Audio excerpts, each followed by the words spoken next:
우리의 신앙 생활은 단거리 경주가 아닙니다.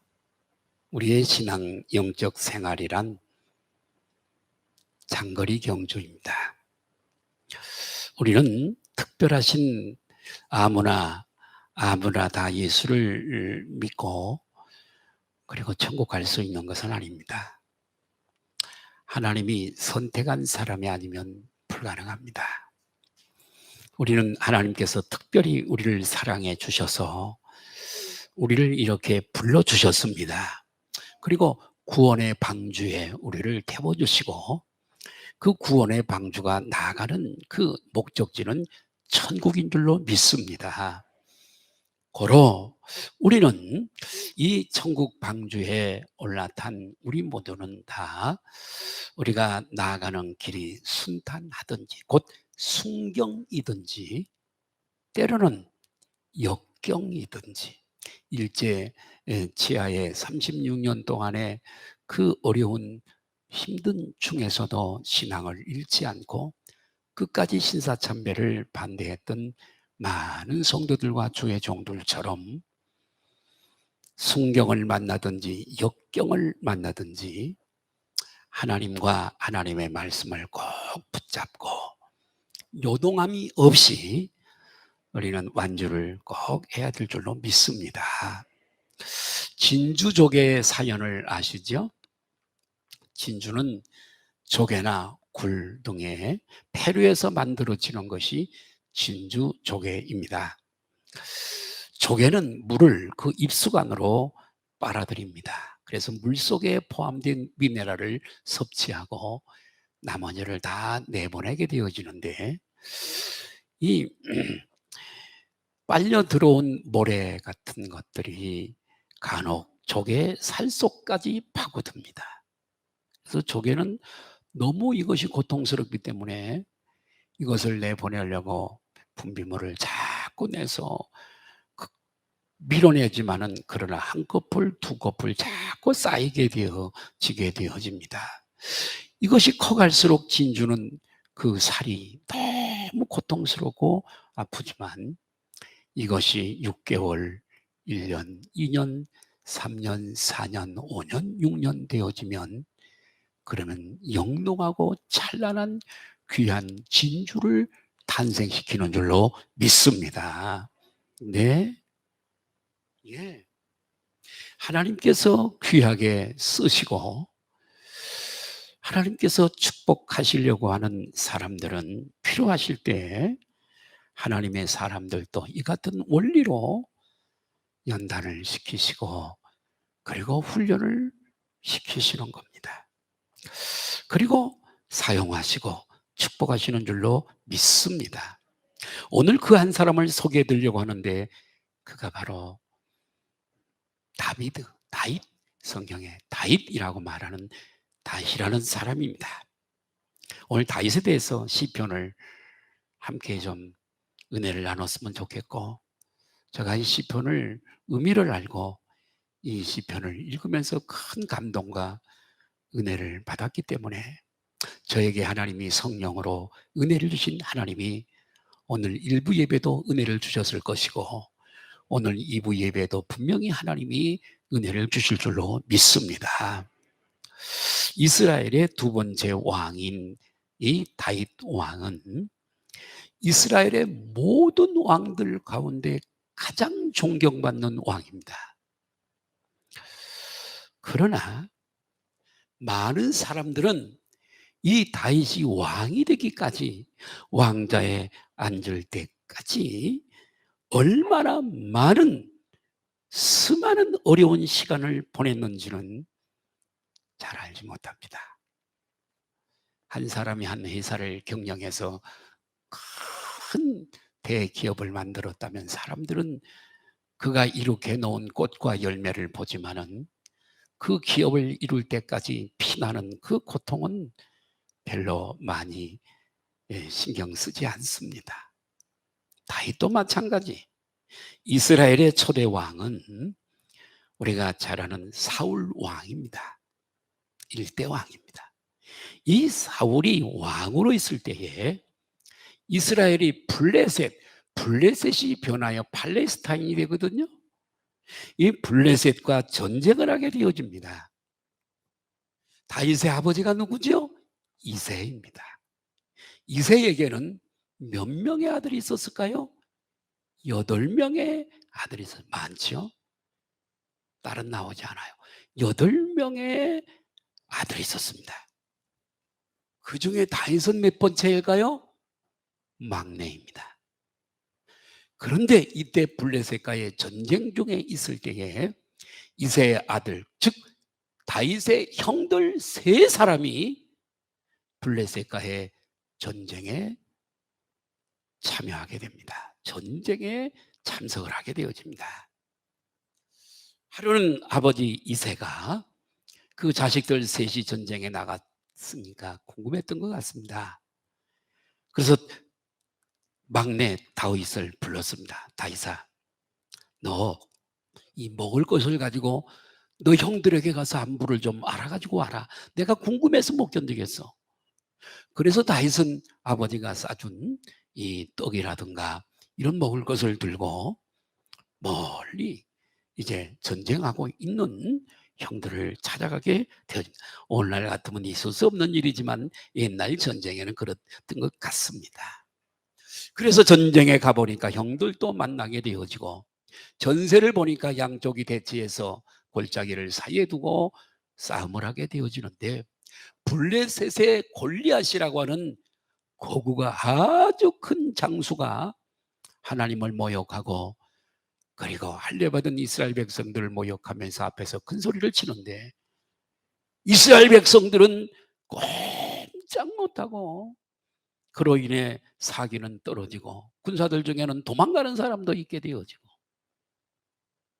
그때에 다윗이 그 모습을 바라보고 의분에 차서 반대하는 형들을 너가 뭐 어린 놈이 무슨 이 어른들이 하는 전쟁에 참여를 하려고 그래? 야단을 맞으면서도 형들을 제끼고 손에 막대기와 주머니에 물맷돌 5개와 물매를 가지고 골리앗에게 나가서 대치하게 됩니다. 그리고 그 골리앗에게 이렇게 선포를 합니다. 너는 칼과 단창으로 내게 나아오거니와 나는 만군의 여호와의 이름으로 내게 나아가노라. 할렐루야. 그리고 물맷돌을 물매에 채워 힘차게 전에 양을 칠 때 목동으로 양을 칠 때에 맹수를 잡을 때 했던 그 훈련한 그대로 힘차게 물맷돌을 던지자 이 물맷돌은 그 거구 골리앗의 이마에 박히게 되어지고 쓰러진 골리앗을 다윗은 쫓아가서 블레셋 군대의 손에 들려있는 칼을 뽑아서 이 골리앗의 목을 베어버리게 되어지고 그렇게 해서 그날의 전쟁은 이스라엘이 대승하게 되어지고 다윗은 민족의 영웅이 된 줄로 믿습니다. 다윗이 그리고 이스라엘이 전쟁터에서 개선하여 돌아올 때에 온 백성이 나와서 이 소년 다윗을 칭송하게 되어지는데 특별히 여인들이 창화를 이렇게 칭송을 하기를 뭐라고 하냐 그러면 일대왕 사울이 죽인 자는 전쟁에서 죽인 자는 천천히지만은 그러나 다윗은 만만이로다 이렇게 칭송을 하게 되어지는 겁니다. 이 소리를 듣고 사울 왕이 시기심이 질투심이 발동을 했습니다. 이러다가는 내 자리도 위험스럽지 않겠냐 이렇게 생각했던 것 같습니다. 그래서 그 마음속에 미움의 분노가 그리고 가득 차게 되어지고 그때부터 이 다윗을 죽이기로 결심을 하게 되어집니다. 자기 딸 미가를 전쟁에서 승리했기 때문에 자기 딸 미가를 주어서 사위를 삼았어도 불구하고 사임에도 불구하고 군사를 풀어서 다윗을 잡아 죽이려고 했던 거죠. 그때로부터 다윗은 어느 한 곳 머무를 수가 없었습니다. 쉴 수가 없었어. 부평저처럼 유리방랑하면서 도망하며 숨을 곳을 찾았습니다. 숨어 지내는, 그야말로 날이면 날마다 도망하는 도망자의 신세가 될 수밖에 없었습니다. 그 기간들을 학자들은 이렇게 보고 있습니다. 사울 왕을 피해서 유리방랑하며 피했던 그 시간들은 10년에서 13년을 보고 있습니다. 13년이라고 합시다. 13년 동안을 사울 임금의 칼날을 피해서 처절하게 울부짖으면서 피해 다녔습니다. 그 긴 세월 동안 어느 한 곳에 편히 쉬지 못하고 그저 어디서든지 새우잠을 자면서 사울의 군사가 온다고 하면 도망가고 또 도망갔습니다. 다윗은 할 수 없이 이스라엘 안에서는 적당히 쉴 곳이 없는 것을 알고 적국인 블레셋이 있는 곳으로 넘어가게 되어집니다. 그것은 좀 안전할까 했어요. 그곳에 가서 좀 쉬려고 했는데 그곳 사람들이 다윗을 알아본 겁니다. 예. 그래서 골리앗 장수를, 우리 장수를 죽인 대적이 왔다 해서 다윗은 그곳에서도 생명이 대단히 이토록게 되었습니다. 잡아서 죽이든지 잡아서 사울 왕에게 보내든지 대단히 생명이 데려왔던 것 같습니다. 다윗이 갓 왕 아기스 왕에게 갔을 때 극심한 목숨의 위협을 느끼고 두려워했습니다. 다윗도 사람인데요. 다윗이 두려웠습니다.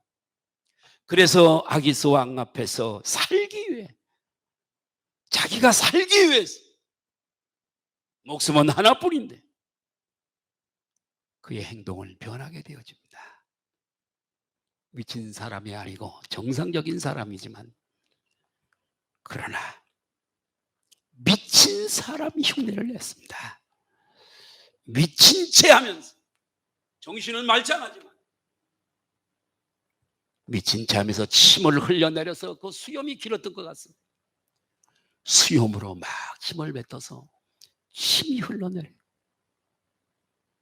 큰 소리를 지르고 괜히 대문에 가서 손을 긁으면서 글씨를 쓰는 척하고, 이건 누가 보더라도 미친 사람인 거요.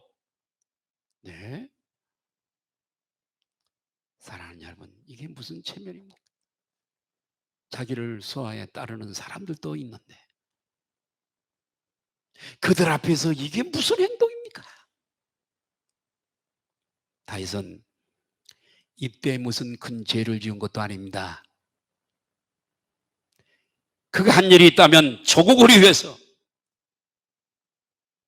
목숨을 걸고 하나밖에 없는 생명을 던져서 골리앗과 싸워서 이긴 죄밖에 없는데, 조국을 구원한 일밖에 없는데,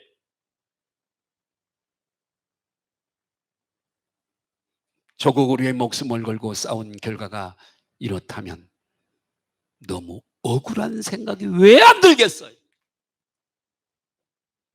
기가 막히잖아요.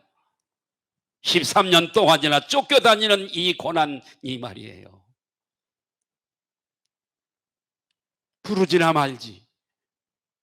조용히 베들레헴 들판에서 양을 치고 있는 목동을 부르셔서 머리에 기름을 부어주셨다면 무슨 일이 좀 되게 하셔야 될 거 아니에요.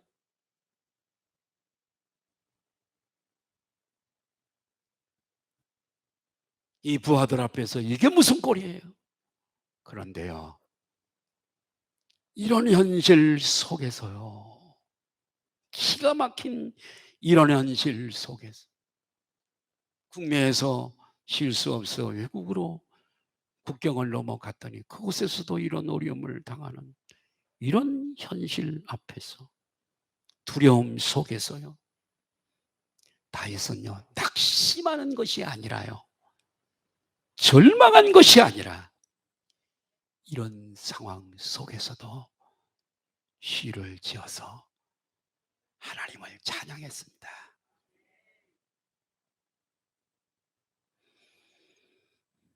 할렐루야.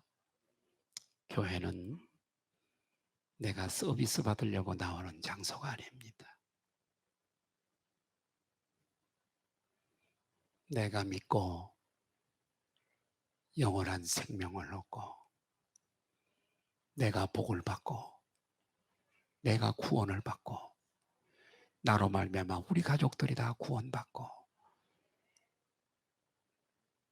교회 와서 작은 것 때문에 시험 들고 넘어지고 오늘 다윗을 통해 레슨을 받았으면 좋겠어요.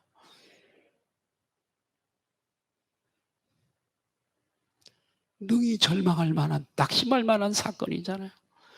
이런 현실 속에서 다윗은 낙심하지 아니하고 찬양을 불렀어요. 깊은 고통과 아픔을 담아 시를 썼고 노래를 불렀어요. 이때 지어서 부른 찬양이 오늘 우리가 일부 읽었던 시편 34편과 그리고 시편 56편입니다. 이 상황에서 지었던 시와 노래가 두 편에 기록돼요. 이것 말고도 다윗에게 쫓기면서 지었던 탄식시가 시편에는 대단히 많이 나와 있습니다. 그리고 오늘 우리가 읽었던 시편 34편 다 읽지 않았습니다만은 4편과 시편 56편은 그 배경이요, 배경이 되는 사건이요, 사무엘상 21장에 자세하게 기록이 되어져 있습니다. 시편 56편에 표제 처음 서두에 있는 표제가 다 여러분 책에 기록되어 있어요. 요난, 엘렘, 누오김, 헬라, 히브리어예요. 구약이니까 히브리어인데 이 히브리어를 그대로 제가 해석해 드리면 멀리 떨어진 외국이잖아요. 지금 멀리 떨어진 떡갈나무 위에 비둘기의 곡조, 그런 뜻이에요. 다윗이요 외국까지 피난 갔으나 거기서도 고난이 오고 멀리 떨어진 떡갈나무 위에 비둘기의 곡조래요. 슬픈 곡조래요. 여러분, 사울 왕에게 이 쫓기던 다윗은 과거에 대적이었던 블레셋 왕 아기스에게 자신을 의탁하고자 했더니 아기스 왕의 신하들은 다윗을 알아보고 다윗을 믿지 않았고 그들의 의심을 벗어나고자 다윗은 지금 미친 짓을, 실제로 미친 건 아닙니다. 죽지 않으려고 살려고 미쳤어. 끝났어. 내버려 둬라 얘들아. 미친 사람을 더 이상 죽이지 말고 내버려. 이렇게 살기 위해서 다윗은 지금 미친 척을 해야 했던 거예요. 그런 상황을 겪고 있는 자신의 마음 상태를 멀리 떨어진 떡갈나무 위에 비둘기의 곡조. 여러분, 비둘기의 의미가 뭐지요? 비둘기는요, 슬픈 울음의 존재예요. 봄날에 초여름에 산에서 우는 산비둘기 소리를 들어보셨나요? 왜 그렇게 슬프지요, 노래가? 그 비둘기의 노래는요, 불꾹불꾹 하는 그 노래는요, 그 소리는 왜 그렇게 슬픈지 몰라요. 그거 듣고 있으면 슬퍼져요. 시편 56편은요, 다윗의 믹담의 시라 부릅니다. 믹담의 시란 황금의 시라고 부르기도 하는데요, 성경학자들은 이 믹담이라고 하는 의미를 시를 이렇게 표현하고 있어요. 입술을 깨물다, 또 이를 악물다, 오열하는 침묵의 시로 믹답이라고 하는 단어를 썼어요. 믹답이라는 시가 표제로 많이 나옵니다. 이 시편에 탄식시예요. 다 원망과 탄식시, 분노와 서름을 삼키면서 부르는 노래라는 뜻이에요. 아픔을 참고 소리 없이 우는 오열의 노래라는 의미예요. 하지만 다윗은요, 그런 고통 속에서도 하나님께 찬양을 드렸어요. 사실 시편의 3분의 2가 시편 속에는 시 유형이 여러 가지입니다. 찬양시, 탄식시, 왕이 대간하는 대간식시, 여러 가지 시가 있는데요. 3분의 2가 여러분 탄식시입니다. 어려움을 당할 때 겪는 탄식의 노래입니다. 그런데요, 이 하나님 앞에 원망과 탄식시, 이런 분노와 절망의 노래들, 이런 노래들을 하나님께서 금지곡으로, 금지 시편으로 정해서 성경에 들어오지 않도록 역사하실 수 있는 하나님이시지만은, 하나님은 오히려 다윗의 이 노래들을, 다윗의 그의 노래들을 찬양과 기도로 여겨주셨고 응답하셨다는 말씀이에요. 미치광이 짓을 하고 나온 다윗은요, 시편 34편을 썼습니다. 뭐라고 기도했을까요? 시를 지어서 시편 34편 4절 한번 볼까요? 같이 읽습니다. 시작. 내가 여호와께 간구하며 내게 응답하시고 내 모든 두려움에서 나를 건지셨도다. 6절 한번 볼까요? 6절 한번 띄워줘 보세요. 34편 6절 시작.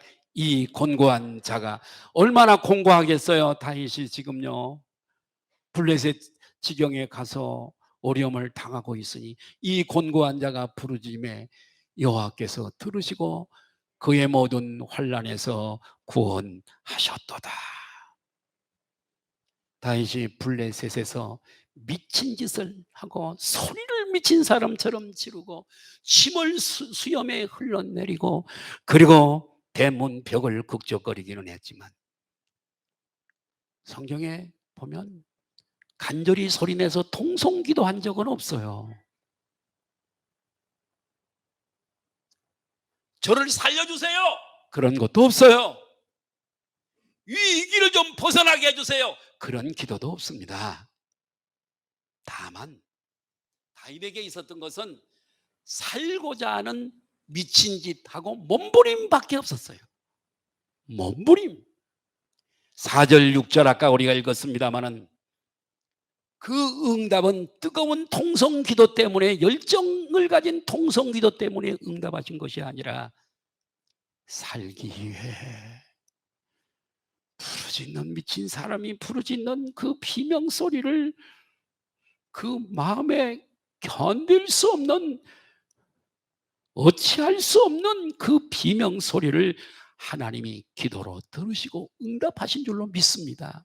여러분, 하나님은 우리의 입술로 바라는, 입으로 바라는 기도도 들으시지만 너무나 힘든 일이 있고 절망적인 일이 있을 때 기도할 수 없어서 탄식하며 울면서 지내는 시간도 하나님이 기도로 받으시는 줄로 믿으시면 아멘 하십시다. 아이는요, 엄마는요, 아이를 기를 때 아이가 울면 왜 우는지를 압니다. 그리고 해결을 하죠. 엄마 나 도와주세요 안 해도 엄마는 합니다. 하나님께서는요, 다윗의 미친 입과 입술에는 광인의 미친 사람의 비명소리가 있었지만은 하나님께서는 다윗의 가슴속에 가득했던 소리내지 아니한 그 부르짖음을 들으시고 응답하신 줄로 믿으시면 아멘 하십시다. 제가 살려고 저리도 몸부림을 치는구나, 살려달라고 부르짖고 있구나. 하나님은 그렇게 들으시고 응답하신 줄 믿습니다. 하나님은요 전능하세요. 우리 눈에 보이지 않지만 존재하세요. 보이는 것만 존재하는 것 아닙니다. 이 세상은 하나님께서 만드실 때에 보이는 세계와 보이지 않는 세계를 창조하셨어요. 근데 우리는 약점이 보이지 않는 것은 안 믿으려고 하는 그런 습성이 있죠. 하나님은요 입술의 언어만 들으시는 하나님이 아니라 가슴에, 오늘 제목처럼 가슴의 언어까지도, 못부림까지도 듣고 계시는 하나님이시여, 그 가슴의 언어 기도까지도 응답하시는 하나님이시라는 사실을 믿으시고, 그 하나님을 인하여 위로를 받으시고, 그 하나님을 그렇기에 나의 소망의 하나님인 것을 믿으시기를 주님의 이름으로 축복합니다. 다윗뿐만이 아닙니다. 하나님은 우리가 이 땅에 살아가면서 가장 어려운 일을 당할 때, 내가 이렇게까지 하면서 살아야 하나, 처절한 절망 중에 몸부림을 칠 때도 그 모습을 보시고 하나님이 응답하시는 줄로 믿습니다. 그래서 하나님은 언제나 나의 위로가 되시고, 하나님은 언제나 나의 소망이 되십니다. 나의 안고 일어섬을 하시고, 내가 지금 어려움 당하는 것을 다 하시고 도와주시고 인도해 주신다는 말씀입니다. 그래서 시편 34편 6절에 하나님이 내 기도에 응답하셨다라고 노래를 하고 있어요. 호레이쇼 스페포드라고 하는 사람이 있습니다. 호레이쇼 스페포드, 시카고의 저명한 변호사였습니다. 그리고 또 그는 시카고에 있는, 저는 그 시카고 무디 장로교회를 가봤습니다만은 무디 장로교회 장로였습니다. 열심을 다해 교회를 섬기던 신실한 믿음의 사람이었습니다. 무디 장로교회 재정을 다 맡아서 집행하고 세운 사람입니다. 그런데 시카고의 대화재로 인해서, 시카고 대화재 알잖아요. 온 시가지가 다 불탔습니다. 무디 장로교회도 불탔고요, 스페포드의 집과 재산 모든 것이 다 불타버리고 말았습니다. 잿더미로 변하고 말았습니다. 여러분, 그렇게 되면 어떻게 될까요? 믿음을 가졌던 사람도 절망하기 쉽잖아요. 믿음을 포기하기 쉽잖아요. 우리는 어때요? 조금만 기분 나쁘면 교회에 나오는 게 대단한 아주 유세야. 목사를 위해서 교회 나와주는 거 아니에요, 여러분. 교회 나오는 게 무슨 그렇게 유세예요? 대단한 거예요? 아니요. 내가 안 나가면 목사가 어떻게 되나 보자. 글쎄, 목사가 어떻게 돼요? 40년 목회했는데.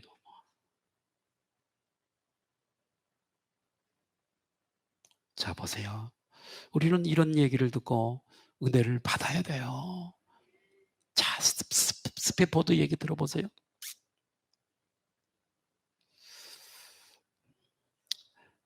모든 걸 다 잃어버렸어요. 그때 충격을 받은 병약한 아내가 있었습니다. 그래서 안 되겠다 싶어서 아내와 딸 넷이가 있었어요. 넷밖에 없었어요. 넷을, 아내와 딸 넷을 위하여 조촐하게 가족여행을 떠나야 되겠다, 이렇게 생각을 했습니다. 여행하는 날이 됐는데 그때 스태포드는 교회 재정을 담당하고 있었기 때문에 불탄 교회를 재건하는 일에 사람들을 만나야 되기 때문에 그 급한 일을 처리하기 위해서 혼자 남았고, 아내와 네 딸들은 먼저 휴양지로 배를 타고 떠나게 되어지고, 스페포드는 나중에 가서 합류하도록 그렇게 되어졌습니다. 스페포드는 교회 재건을 위해서 수고하여 일하던 중에 엄청난 사고 소식을 전하여 듣게 됩니다. 뉴욕항을 떠나서 대서양을 지나던 여객선이 영국의 철갑선과 충돌하게 되어집니다. 그래서 거기에 탄 모든 200 몇십 명의 승객들과 승무원이 다 차가운 물속에 수장되고 말았습니다. 다행히 그의 아내는 구조대가 와서 구조를 했는데 그때 살아남은 사람은 약 40명 정도밖에 되지 않는답니다. 아내로부터 전보를 받았을 때 아내는 나는 겨우 구원을 받아 생명은 살았지만 네 딸들은 대서양 바다 깊은 곳에 수장되었다는 전보를 받게 되어집니다. 한날 한시에 내 딸을 잃어버린 아빠의 심정이 어떨까요? 모든 재산도 다 물타버리고 말았어요. 우리의 삶에요, 믿음을 가진 사람도 이런 일이 올 수 있어요, 여러분. 영국에 홀로 남겨진 절망에 빠져있는 아내를 데리려고 출발을 하게 됩니다. 배를 타고 스페포드는 대서양을 지나다가 선장이 방송으로 얘기합니다. 바로 이 자리가 사고를 당한 장소입니다. 선장이 사고 지점을 알려주게 되어지고 스페포드는 네 딸을 향한 그리움과 주체할 수 없는 아픔으로 피 같은 눈물을 흘리면서 울었습니다. 선실로 들어간 스페포드는 밤새 울면서 기도했습니다. 기막힌 절망 속에 힘든 밤을 보냈습니다. 서서히 아침이 동토오고 있었습니다. 태양빛이 아침에 비춰올 때 원망과 이상하리만큼 원망과 분노가 사라지게 되어지고 이해할 수 없는 감동과 평안이 그를 엄습해 왔습니다. 가슴 속으로 그 평안이 파고 들어오는